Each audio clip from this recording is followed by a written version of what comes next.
Well, hi, friends. Happy Thursday. We are in 2 Samuel. We've turned the page, so to speak. We're continuing on, of course, in one continuous narrative here, in a sense, but we are turning to a different book labeled in our Bibles. And so that's another, I guess, accomplishment for us here along the way. And of course, it picks up where we left off there with a bit of overlap. So at the beginning, at the end of 1 Samuel that we looked at yesterday, Saul and Jonathan die in battle. At the beginning of 2 Samuel, David gets word of this, and let me see. It's interesting. It's kind of subject matter to think about the differences in the accounts between these two things that are right on top of each other, but I'm not going to spend a lot of time doing that. Again, we're always picking and choosing what we spend time to do. But I want to look at, because I think it's really interesting, starting in verse 17 of 2 Samuel chapter 1. David laments the death of Saul and his son Jonathan. Now, Jonathan, we're not surprised by, because David has a very deep friendship with Jonathan. Saul, they had their issues, and yet in his death, David honors him. It seems to me in this set off in kind of poetic language, and probably most of our Bible editions, at least it is in mine. This is also interesting. At the end of verse 18, there's something more here that says, "It is written in the book of Jashar." Okay, what's the book of Jashar? We don't know. It's a manuscript. It's a document that's lost to history. So there's more things out there that even the Bible is referring to that are no longer available to us. Now, assumedly, the people that received this, at least at one point in history, would have known what that was and been able to access it and read it.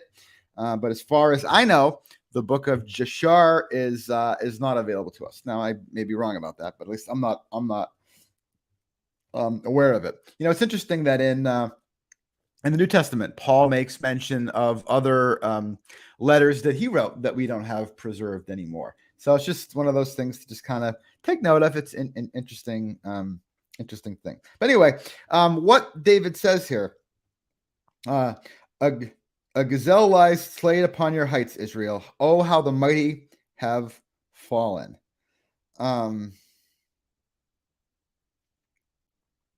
And he goes through and talks about, so let me just give an example. And again, it seems like David's being really kind, given the situation. But in verse 23, Saul and Jonathan, in life they were loved and admired, and in death they were not parted. They were swifter than eagles. They were stronger than lions. Daughters of Israel, weep for Saul, who clothed you in scarlet and finery, who adorned your garments with ornaments of gold.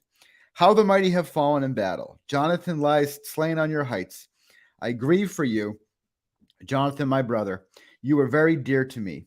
Your love for me was wonderful, more wonderful than that of women. How the mighty have fallen. The weapons of war have perished.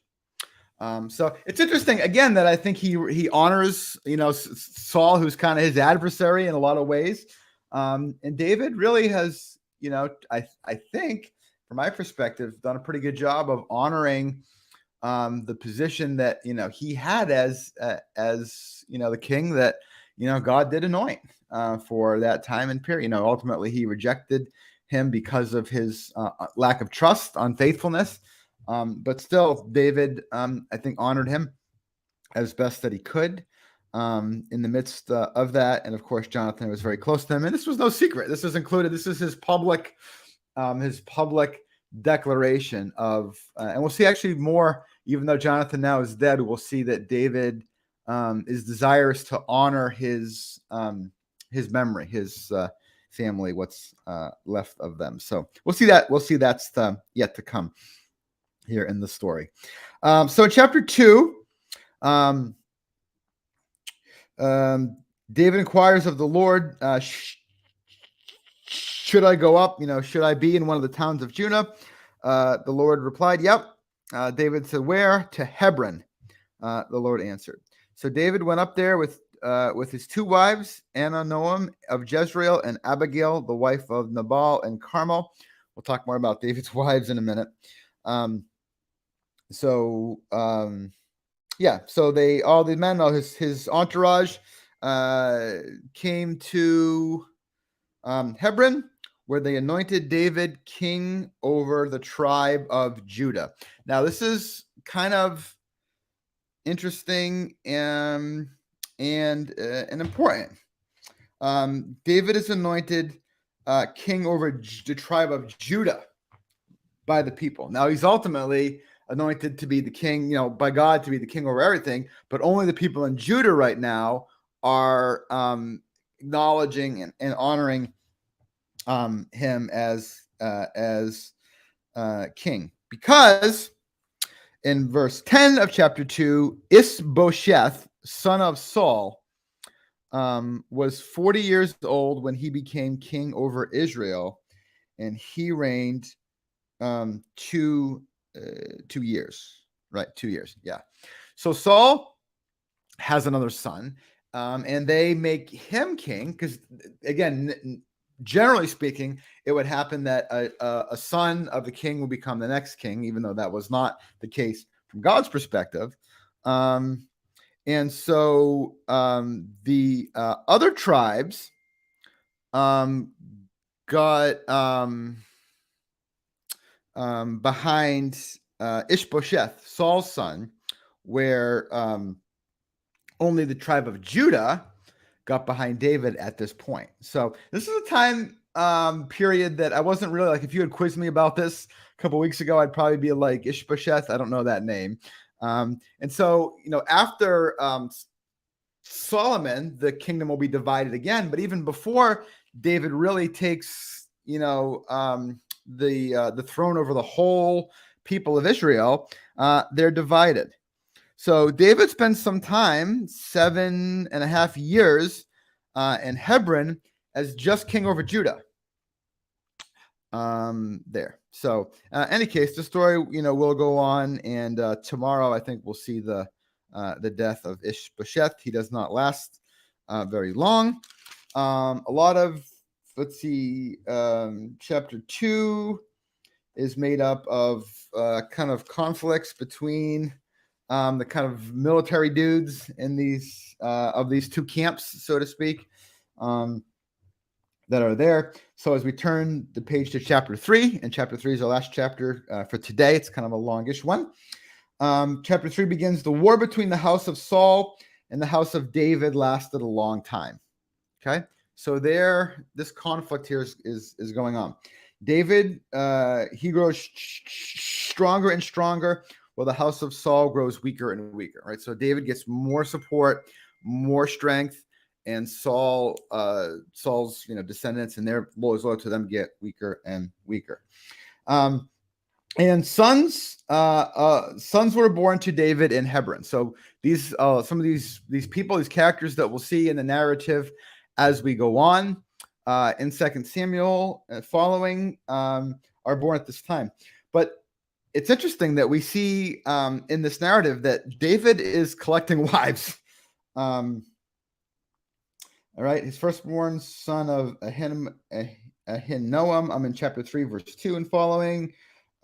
His second son son of Abigail, we learned about her the other day. Absalom, son of Maacah, Adonijah, son of Haggith, Shephthah, son of Abital, Ithream, son of Eglah.